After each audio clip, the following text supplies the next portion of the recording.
가슴 성형에도 트렌드가 있다.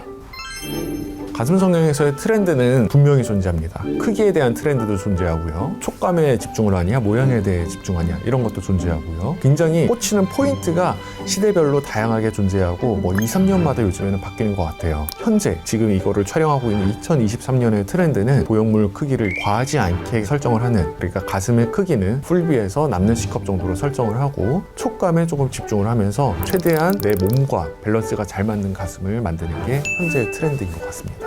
가짜 가슴은 물에 가라앉는다. X.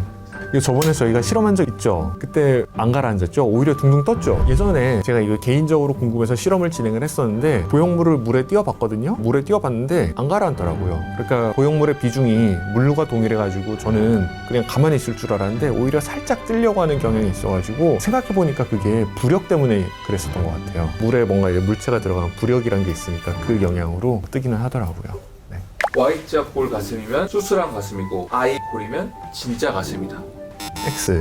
Y자 가슴이라고 하면 이 골이 이렇게 보이는 걸 얘기하는 거죠. I자면은 이 위에 이 부분이 없이 가슴골만 있는 거, 이렇게 나눠보는데 이 위에 이렇게 보이는 거는 언제 생기냐면 두 가지예요. 하나는 보형물을 삽입하는 방식에 있어가지고 근막 하나, 유선 조직 하에 넣으면 이 위에 덮어주는 조직의 양이 적으니까 위에가 쉽게 드러나는 거죠. 근육 아래에다 넣었다고 하더라도 보형물이 너무 크게 들어가서 근육이 얇아지는 경우, 그런 경우에는 위에가 이렇게 드러나는 경우고요. 두 번째는 일부러 연출을 하는 거예요. 여기에 연부 조직이 아무리 많다고 하더라도 내가 가슴을 위로 이렇게 딱 바스트 업을 하면은 진짜 가슴도 위에 이거 생겨요. 유선 조직이 위로 이렇게 끌어올라가면서 이렇게 경계 부분이 생기거든요. 브라를 어떤 브라를 착용하느냐에 따라 가지고 위에가 이렇게 생기기도 합니다. 모든 수술한 가슴이 Y자가 생기는 건 아니고 일부러 만들거나 아니면 수술 방법에서의 차이점으로 인해서 발생하는 겁니다.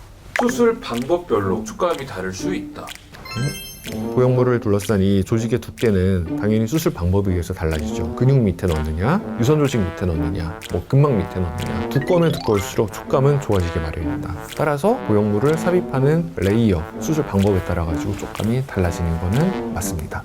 가슴 수술 후 사람마다 촉감의 차이가 생긴다. 가슴 수술하면 동일한 보형물을 넣는다고 하더라도 촉감이 다 다릅니다. 보형물을 넣으면 내 연부 조직을 통해서 만지는 이게 가슴의 촉감이 되죠. 근데 연부 조직의 두께가 두껍냐, 피부가 얼마나 보형물을 강하게 눌러주느냐 아니면 루즈하게 눌러주느냐에 따라서 이 안에 있는 보형물의 탄성 자체도 좀 달라지니까 촉감이 차이가 납니다. 그래서 동일한 보형물이라도 다른 촉감이 발생하는 겁니다. 가슴 성형이 대박 나는 시기가 따로 있다. X.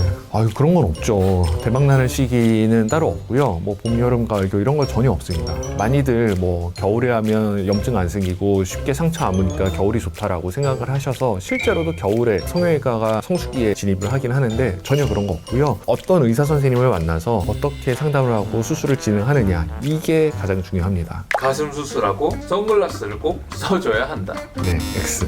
가슴 수술하면 흉터에 색소 침착이 되죠. 근데 색소 침착이 되는데 영향을 미치는 게 자외선이에요. 근데 자외선은 상처 부위에 직접적으로 조사하는 그 자외선 양도 중요하고요. 눈으로 들어오는 것도 중요해요. 그래서 일반적으로는 내가 어디 상처가 났다 그러면 이렇게 동남아 여행 가거나 하와이 여행 이런 거 안 가는 게 사실은 가장 좋아요. 가면은 자외선 노출량이 증가하고 그러면 내 피부도 타지만 그 절개한 부위에도 멜라닌이 많이 들어간단 말이죠. 그것 때문에 아마 이제 선글라스를 끼는 게 좋다라고 이제 말씀을 드렸는데 필수는 아닙니다. 끼면은 도움이 되지만 꼭 끼어야 되는 건 아닙니다. 보형물은 10년마다 교체해야 한다. 보형물은 예전에도 말씀드린 적이 있지만 파손 파열의 가능성이 있습니다. 현재 사용하는 최신의 보형물은 파손 파열 가능성이 많이 낮아졌어요. 그래서 현재는 10년마다 교체하지 않아도 괜찮습니다. 하지만 옛날에는 이 파손 파열 가능성이 상당히 높았던 시기가 있었고 당시에 사용하던 보형물은 어차피 파손 파열될 가능성이 매우 높으니 10년마다 한번 교체를 하시라가 처음에 보형물 삽입할 때 권장사항이었어요. 그래서 예전에 한 15년 전, 20년 전에 수술을 하셨던 분들은 그런 얘기를 듣고서 수술을 하셨을 겁니다. 하지만 현재 사용하시는 분들은 수술을 하고 나서 2, 3년에 한 번씩 건강검진을 하면서 파손 파열 여부를 확인만 하시면 되고요. 반드시 교체는 안 하셔도 됩니다. 생리할 때 가슴 수술은 할 수 있다. 네.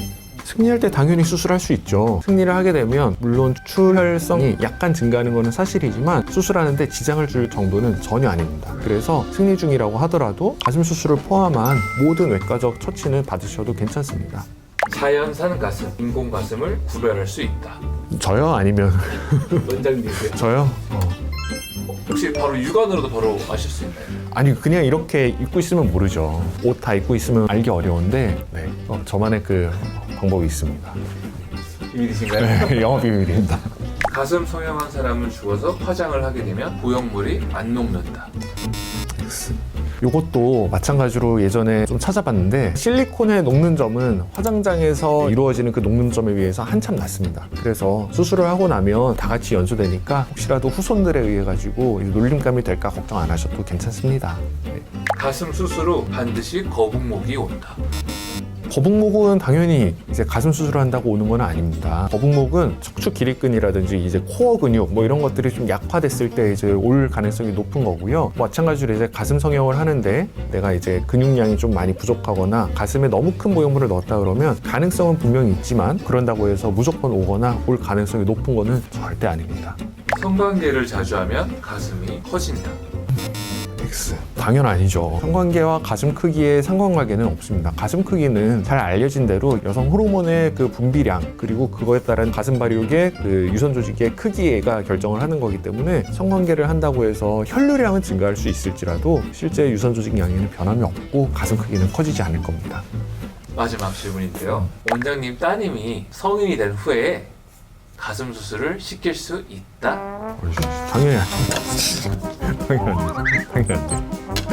아니, 다행히 우리 딸이 요즘에는 제 유튜브를 사춘기가 들어가면서 안 봐서 괜찮은데 우리 딸은 눈 시키고 코 시키고 뭐 지방 흡입은 시킬 텐데 가슴은 안 시킬 거야.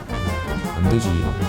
오늘은 기존에 제가 말씀드렸던 콘텐츠를 좀 집약해가지고 한 번에 알기 쉽게 OX로 정리를 해드렸는데 혹시 이해가 잘 안 된다 하면은 예전 영상들을 쭉 보면 다 있거든요. 기존의 영상들 보면서 찾아보실 수 있을 거고요. 혹시라도 좀 더 보강해달라고 하면은 요청하시면 제가 얼마든지 콘텐츠 만들어서 올려드리도록 하겠습니다. 도움이 되셨나요? 도움 되셨으면 구독, 좋아요, 그리고 알림 설정까지 꼭 해주시면 감사하겠습니다.